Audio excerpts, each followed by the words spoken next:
देखो इसमें क्या है, -4p और 7p का गुणनफल होगा। तो देखो -4p और 7p का गुणनफल, हम 7 का और 4 का पहले गुणा कर लेते हैं। तो देखो 4 गुणा 7, तो देखो ये 28। इसके बाद देखो p यहाँ पर भी और यहाँ पर भी, दोनों तरफ है 1p और एक 2p, यानी कि 2p, 28p की 2। इसके बाद देखो माइनस का चिन्ह यहाँ पर है, लेकिन यहाँ 7 यहाँ पर नहीं है। यदि देखो जब माइनस का चिन्ह विषम संख्या में होता है तो हम चिन्ह लगाते हैं, और माइनस का चिन्ह यदि सम संख्या में होता है तो हम चिन्ह नहीं लगाते। यदि देखो 7 के पास भी यहाँ पर माइनस का चिन्ह होता तो हम नहीं लगाते। अब हम अगला देखते हैं। इसमें देखो क्या है, उस घनाभ का आयतन क्या होगा जिसकी लंबाई 8xy, चौड़ाई 3xy और ऊंचाई xy हो। तो देखो घनाभ का आयतन, घनाभ के आयतन का सूत्र क्या है, लंबाई गुणा चौड़ाई गुणा ऊंचाई। घनाभ के आयतन का सूत्र लंबाई गुणा चौड़ाई गुणा ऊंचाई। तो अब हम इनका गुणा कर लेते हैं, लंबाई का, चौड़ाई का और ऊंचाई का। तो देखो 8 गुणा 3 किए तो ये 24, 8 गुणा 3, 8 गुणा 3 किए तो देखो 24। इसी प्रकार देखो x इसमें भी है, लंबाई में भी है, चौड़ाई में भी और ऊंचाई में भी। तो देखो 1x 2x 3x, तो यहाँ पर ये 3x। इसके बाद देखो y भी देखो यहाँ पर भी है, यहाँ भी और यहाँ भी, यानी कि y भी 3, y 3, यानी कि इसमें ये 4 नंबर वाला सही हो जाएगा। 24, x की 3, y की 3। अब हम अगला देखते हैं। इसमें देखो क्या है, पूर्ण वर्ग संख्या कौन सी है, इनमें से देखो पूर्ण वर्ग संख्या कौन सी है। तो देखो किसी पूर्ण वर्ग संख्या के अंत में शून्यों की संख्या कभी भी विषम नहीं होती, और जिन संख्याओं के इकाई स्थान पर 2, 3, 7 या 8 आए वे पूर्ण वर्ग संख्या नहीं हो सकती। जिन संख्याओं के इकाई स्थान पर 2, 3, 7 या 8 आए वे पूर्ण वर्ग संख्या नहीं हो सकती। और इसमें देखो ये 7वें देखो इकाईकांक, यहाँ पर देखो इसमें देखो यहाँ पर ये इकाईकांक ये 7 है, इकाईकांक इसमें 7 है। इसके बाद देखो यहाँ पर ये शून्यों की संख्या, देखो यहाँ पर ये विषम संख्याओं में, शून्यों की संख्या विषम संख्या में। इसके बाद देखो यहाँ पर ये 3600 में देखो शून्यों की संख्या सम संख्या में है, शून्यों की संख्या सम संख्याओं में है, यानी कि इसमें यही आएगी पूर्ण वर्ग संख्या। कौन सी है, ये 3600, क्योंकि देखो इसके बाद ये देखो यहाँ पर ये 3 है शून्य की संख्या, यानी कि विषम संख्या में है, यानी कि ये भी नहीं है, इसलिए इसमें ये 3600 आ जाएगी। अब हम अगला देखते हैं। इसमें देखो क्या है, नीचे दी हुई 4 संख्याओं में कौन सी पूर्ण वर्ग संख्या, इनमें कौन सी है पूर्ण वर्ग संख्या। तो देखो मैंने क्या कहा था, जिन संख्याओं की इकाई स्थान पर 2, 3, 7 या 8 आए वे पूर्ण वर्ग संख्या नहीं हो सकती, नहीं हो सकती। और किसी पूर्ण वर्ग संख्या के अंत में शून्यों की संख्या कभी भी विषम नहीं होती। तो इसमें देखो क्या है, इसमें देखो इकाईकांक यहाँ पर ये 7 है, शुरुआत वाली में 7 है इकाईकांक। इसके बाद देखो यहाँ पर ये 8 है, ये नहीं है। इसके बाद देखो यहाँ पर शून्य एक बार है, यानी कि विषम संख्याओं में ये भी नहीं है। इसके बाद देखो यहाँ पर ये शून्यों की संख्या देखो सम में है, 6 है शून्य की संख्या, यानी कि ये सम में है, यानी कि ये पूर्ण वर्ग संख्या है। नीचे दी हुई संख्याओं में कौन सी पूर्ण वर्ग संख्या है, तो ये वाली आ जाएगी, क्योंकि इसमें देखो शून्य की संख्या है वह सम में है। अब हम अगला देखते हैं। इसमें देखो क्या है,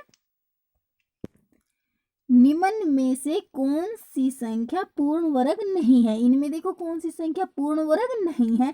तो देखो शुरुआत वाले में देखो सम संख्या शून्य है, वह सम संख्याओं में है, यानी कि ये पूर्ण वर्ग संख्या है। इसके बाद देखो इसमें ये जो शून्य है वह सम संख्याओं में है, यानी कि ये भी है। इसके बाद देखो इसमें भी जो शून्य है वह सम संख्याओं में, यानी कि ये भी है। और इसमें देखो जो शून्य है वह विषम संख्याओं में है, शून्य विषम संख्याओं में, यानी कि ये नहीं है। और देखो क्वेश्चन में क्या है, निम्न में से कौन सी संख्या पूर्ण वर्ग संख्या नहीं है। तो इसमें देखो ये आ जाएगी, इसमें ये 81,000। अब अगला देखते हैं, इसमें देखो क्या है, 7 किलोग्राम आलू की कीमत 42 रुपए है, 96 रुपए में कितने किलोग्राम आलू आएंगे। तो देखो 7 किलोग्राम आलू की कीमत 42 रुपए है, तो अब हम 42 में 7 का भाग दे देते हैं। तो देखो 42/7, 42/7 किए तो देखो 6। अब हम इस 96 में इस 6 का भाग दे देते हैं, तो 96/6 किए तो देखो ये 96/6 किए तो देखो ये 16, यानी कि इसमें ये 16 किलोग्राम आ जाएगा। अब हम अगला देखते हैं, इसमें देखो क्या है, 5 मीटर का 10 किलोमीटर से अनुपात।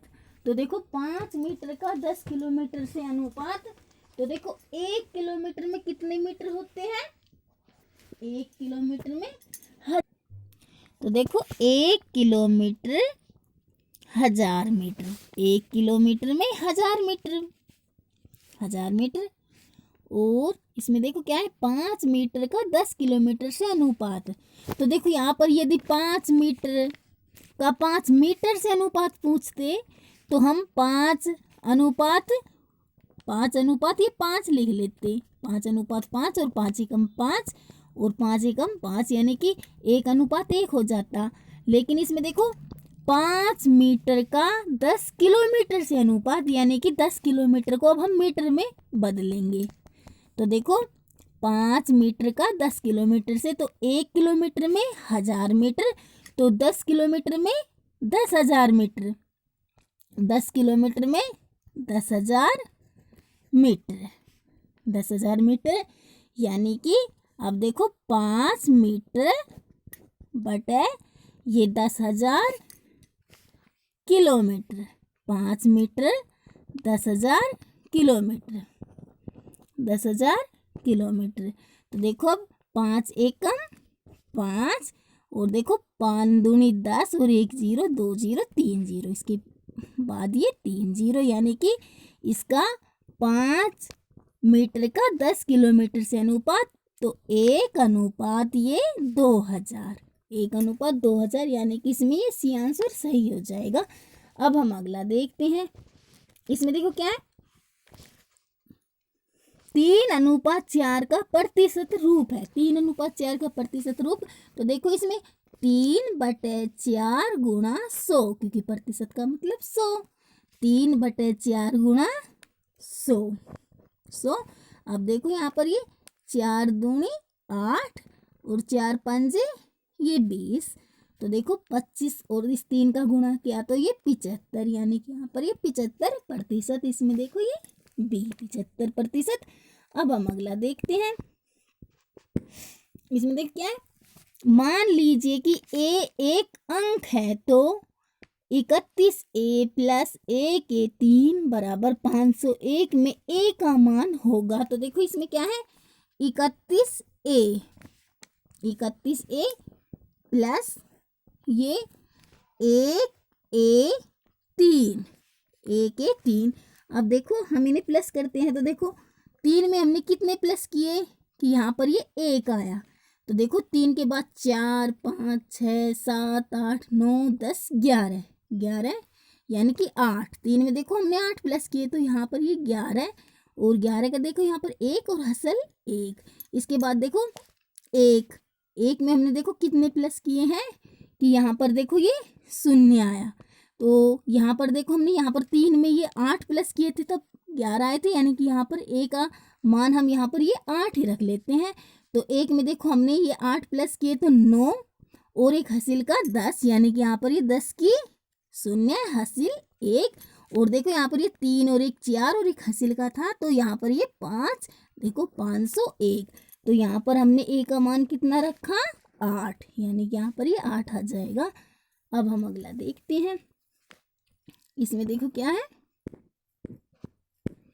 एक्स वाई जेड के गुणनक है। तो इसमें देखो एक्स वाई जेड ये उपरोक्त सभी इसके गुणनक है। अब हम अगला देखते हैं, इसमें देख क्या है, 0.1 गुणा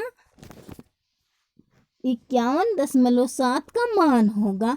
तो देखो इसमें इन दशमलव के बाद वाले ये अंक हम गिन लेते हैं। तो देखो यहाँ पर 1 और 1 ये 2, दो अंकों के बाद दशमलव है, और यहाँ पर देखो इसमें 2 अंकों के बाद दशमलव किस में है, देखो 4 नंबर वाले पर, यानी कि इसमें ये आंसर यहाँ पर ये सही हो जाएगा 5.17।